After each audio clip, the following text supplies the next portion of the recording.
Hello beautiful people, আজকে আমাদের Malaysia, Hong Kong এবং ব্রুনাই ট্যুরের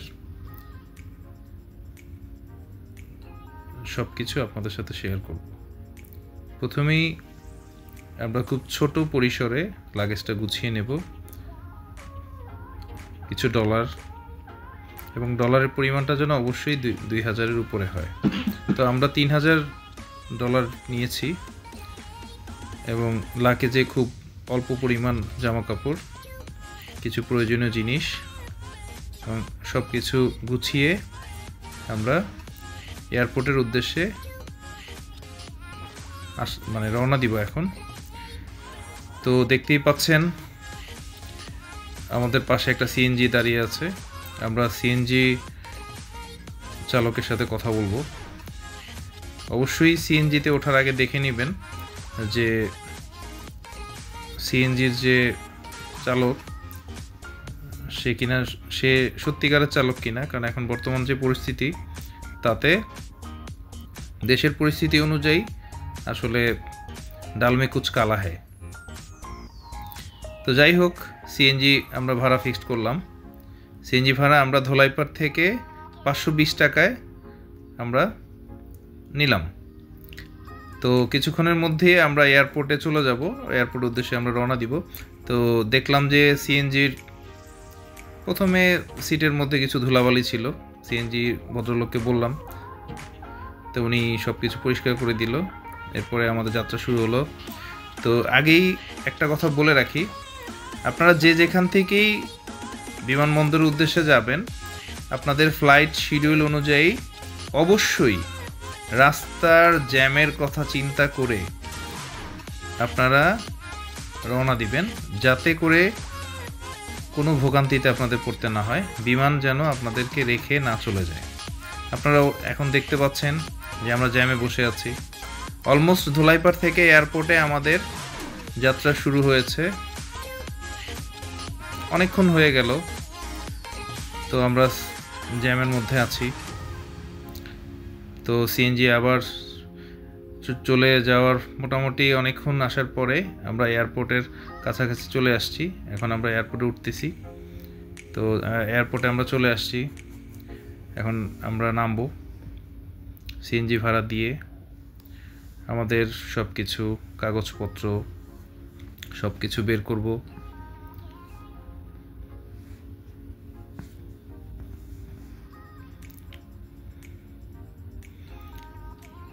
আসলে এই ট্যুরটাকে ঘিরে আমাদের দুজন আর কি, প্রণয়দা এবং আমার দুজনই খুব এক্সাইটমেন্ট আমরা, যে আসলে অনেক দিন পরে, মাঝখানে আসলে 3.5 বছর কোনো ট্যুর দিতে যেতে পারিনি। 3.5 বছরের পরের ট্যুর এটা। অতএব এই ট্যুর অবশ্যই স্পেশাল কিছু থাকবে আপনাদের জন্য, এবং এই ট্যুরে আমরা সব কিছু আপনাদেরকে বলবো যে কিভাবে আপনি আপনার পরবর্তী ডেস্টিনেশন কোথায় রাখবেন। অবশ্যই আপনাদের সহায়তা করার জন্যই আজকে ভিডিওটা আমরা আপলোড করেছি। দেখতে পাচ্ছেন প্রণয়দা এবং আমি দুজনেই আমরা খুব এক্সাইটেড, এবং প্রণয়দাকে আসলে খুব চমৎকার লাগছে, রিয়েল হিরো। তো খুবই এক্সাইটমেন্ট। আমরা বোর্ডিংয়ের জন্য আমরা আসছি। তো আমাদের উপরে স্ক্রিনে আমরা দেখছি, কিন্তু উপরে স্ক্রিনে বোর্ডিংয়ের কোনো কিছুই ইনফরমেশন নাই। উপরে স্ক্রিনে দেয়া আছে 8:10-এ আমাদের বোর্ডিং, কিন্তু আমাদের বোর্ডিং শুরু হয়ে গেছে 7:30 থেকে। তো আমরা সেটা জেনে ফেলেছি, এবং আমরা সেই অনুযায়ী আরেকটা কথা বলি, আপনারা চেষ্টা করবেন যাতে আপনাদের কিছু টাকা হলেও বাঁচে। যেমন আমরা যে বিমানের টিকিট কেটেছি সেটা হচ্ছে বাতিক এয়ারলাইন্স। এটা একসময় থাই লায়ন ছিল, থাইল্যান্ডের একটা বিমান সংস্থা ছিল, পরবর্তীতে এটা বাতিক নামে চেঞ্জ হয়েছে। তো আমরা অলমোস্ট বোর্ডিংয়ের জন্য লাইনে দাঁড়িয়েছি। তো আজকে প্রচুর রাশ ছিল, মালয়েশিয়ায় অনেক কর্মী আজকে আমাদের সিরিয়ালে ছিল। তো একটা পর্যায়ে খুব অগোছানো ছিল, পেছনের লোক আগে এসে বোর্ডিং করে ফেলেছে। যাই হোক, অবশেষে আমাদের বোর্ডিং কমপ্লিট, ইমিগ্রেশন কমপ্লিট করে আমরা ইউনাইটেড কমার্শিয়াল ব্যাংকের ইম্পিরিয়াল লাউঞ্জে আমরা চলে এসেছি। আপনারাও এটা নিতে পারবেন যদি আপনাদের সিগনেচার প্লাটিনাম যদি কার্ড থাকে, ক্রেডিট কার্ড, মাস্টার কার্ড, তো আপনারাও অ্যাক্সেসটা নিতে পারবেন সম্পূর্ণ বিনামূল্যে। এবং এটা হচ্ছে ঢাকা এয়ারপোর্ট এবং চট্টগ্রাম কক্সবাজার এয়ারপোর্টে আপনারা এই সুবিধাটা পাবেন। এবং আপনার সাথে দুইজন আপনার গেস্ট অ্যাক্সেস আছে। এবং এই খাবারটা হচ্ছে সম্পূর্ণ ওয়েস্টিনের খাবার। ওয়েস্টিন হচ্ছে 5 স্টার মানের একটা মানে হোটেল, বিদেশি, ওরা এই খাবারটা সরবরাহ করে। চমৎকার লোকেশনে আমরা খাবার খেতে খেতে ওয়েস্ট ইন্ডিজ বনাম বাংলাদেশের T20 ম্যাচ ছিল, সেটাও দেখে খুব হতাশ হলাম। আসলে আজকের দিনে বাংলাদেশ এভাবে হারবে, উইকেট বিসর্জন দিবে, তো আসলে এটা মেনে নিতে পারছিলাম না। যাই হোক, কিছু করার নাই। আমরা খাবার দাবার অলমোস্ট কিছুটা প্রায় শেষের পথে, শেষ করে আমরা কিছুক্ষণের মধ্যে বেরিয়ে যাব আমাদের বোর্ডিং ব্রিজে, যেখান থেকে বিমান মানে যাত্রীদের উঠিয়ে বিমান ছাড়বে। তো সেই ক্ষেত্রে যাই হোক, আপনারা আমাদের পাশেই থাকবেন। তো আগেই বলে নিচ্ছি, আমরা মালয়েশিয়া থেকে কিছুদিন থাকার পরে আমরা ব্রুনাই যাব, ব্রুনাই থেকে আমরা হংকং যাব, দেন আমরা হংকং থেকে ঢাকা ব্যাক করব। এবং প্রতিটা ইমিগ্রেশনের অভিজ্ঞতা আপনাদের সাথে আমরা শেয়ার করব। আপনারা দেখছেন যে আমরা ভিআইপি লাউঞ্জ থেকে আমরা বের হয়ে আসলাম খাওয়া দাওয়া শেষ করে। এখন আমরা আসলে আরেকটু বলে নেই, ভালো টপ লেভেলের সবগুলো ব্যাংকেরই এখানে লাউঞ্জ অ্যাক্সেস সুবিধা আছে, প্রতিটা ব্যাংকেরই আলাদা আলাদা। তো আপনারা যে ব্যাংকের সাথে কথা বলে আপনারা এই জিনিসগুলো করতে পারবেন।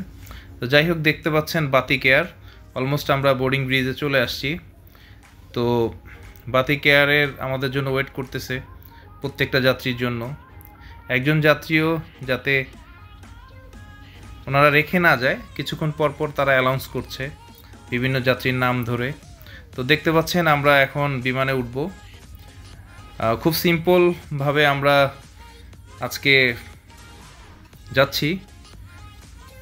তো মালয়েশিয়াতে আমি জানি যতটুকু গরম, সেই জিনিসটা মাথায় রেখে সাদা টি শার্ট এবং একটা নর্মাল জিন্স প্যান্ট পরে আমরা দুজনেই আমরা এখন বিমানে উঠলাম। প্রচুর যাত্রী মালয়েশিয়াগামী। তো এখন আমরা আমাদের যে সেই সিট প্ল্যান অনুযায়ী আমরা বসলাম এবং আমাদের সামনে প্রচুর স্পেস, যাতে করে আমাদের পায়ে কোনো সমস্যা না হয়। সেই ক্ষেত্রে আসলে যিনি বাতিক এয়ারের যিনি বোর্ডিংয়ের যে দায়িত্বে ছিলেন, উনি আমাদেরকে এই সুযোগটা করে দিয়েছেন। এই জন্য তাকে আন্তরিকভাবে অভিনন্দন এবং ধন্যবাদ জানাচ্ছি। তো সম্পূর্ণ আসলে কিছুক্ষণ পরে বিমান ছেড়ে দিবে। তো আমরা মালয়েশিয়ার উদ্দেশ্যে আমরা কিছুক্ষণের মধ্যেই আমাদের বিমান রওনা দিবে এবং 3 ঘন্টা 50 মিনিটের জার্নি। তো আসলে এর মধ্যে তো আসলে সব ভিডিও আপলোড করা সম্ভব না, এবং আমি আপনাদেরকে যতটুকু সম্ভব ততটুকু দেখাচ্ছি। এই হচ্ছে বিমানের ভেতরকার অবস্থা। দেখেন, সবাই সুশৃঙ্খলভাবে বসে আছে।